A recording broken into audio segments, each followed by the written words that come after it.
The Royal College of Surgeons has been providing educational courses for several decades now.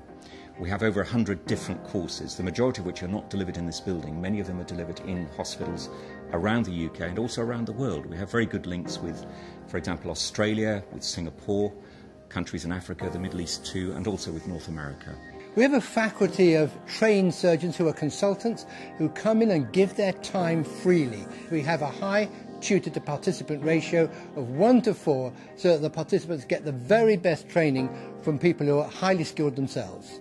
Well, the Eagle project is designed to produce a state-of-the-art skills facility where people can learn various aspects of surgical procedures away from the hospital and the operating theatre. This is all fairly new. It's only the last 20-30 years that simulation has really been gone into.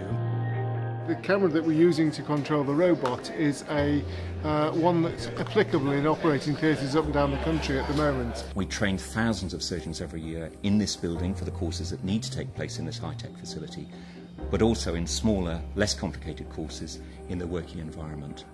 So we have a lot of experience. As of today, we have the most advanced surgical training and simulation facility in the world.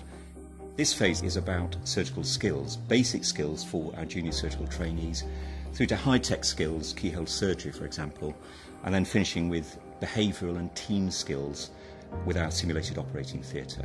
All of the activities taking part in this phase involve some sort of simulation, maybe a very simple simulation, for example a trainee practicing suturing on a piece of rubber or even a banana skin, right up to the high-tech simulation of carrying out a lifelike operation in the operating theatre. It's absolutely vital for all doctors that we keep up to date. Medicine's moving on very quickly, but I would say surgery the more so. Because we have new developments, new operations, month by month, even a surgeon who's been fully trained, a consultant surgeon, will need to retrain in exactly the same way as an airline pilot may require to train on a new aircraft. Okay, the next thing that I would like to do is, Hannah, could you get a pulse oximeter reading for me, please? And I'd like to measure his breathing and assess that. Today is a very special day because not only are we opening this facility, but we have a royal guest to do so. The theme of today really is trauma, dealing with injury. It's the commonest emergency we deal with as surgeons, particularly in the middle of the night.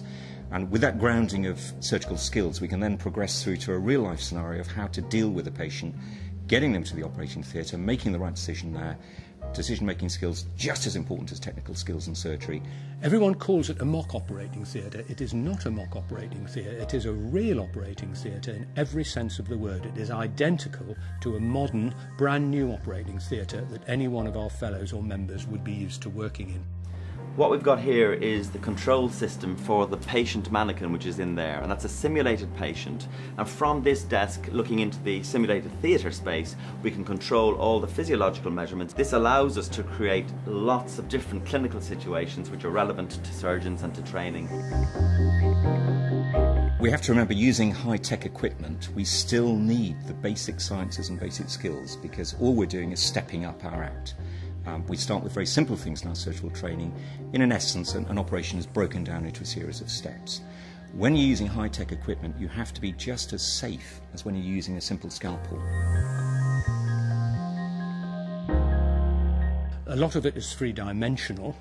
If you only have books, they're two-dimensional, and the great thing about all the modern facilities is that you can demonstrate it three-dimensionally. That makes it quicker to learn and quicker to understand. We have something called a haptic simulator, which allows them not just to learn how to hold the camera, but also to hold instruments and feel the tissues against the end of the instrument. And that is a new development in keyhole surgery training. One of the ways we can replace experience that surgeons used to gain over many, many years is to use simulation.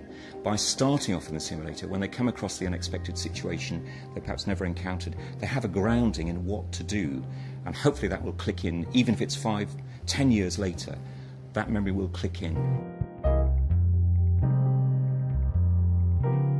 I don't think you can learn everything outside the hospital environment because real patients are people and they matter. But what we're trying to give our trainees is some of the skills that they will require so they can utilise those before they actually meet patients. I think if you want to advance in your profession, here you get an opportunity to do it more rapidly than you could otherwise in a perfectly safe, friendly, supportive environment. If I were a surgical trainee today and a student today, I would say I want to get these skills as quick as possible, in the best way possible, being taught by the best possible trainers. That's to be found in the college. Centre of excellence, Cutting-edge technology, Quality, state of the art.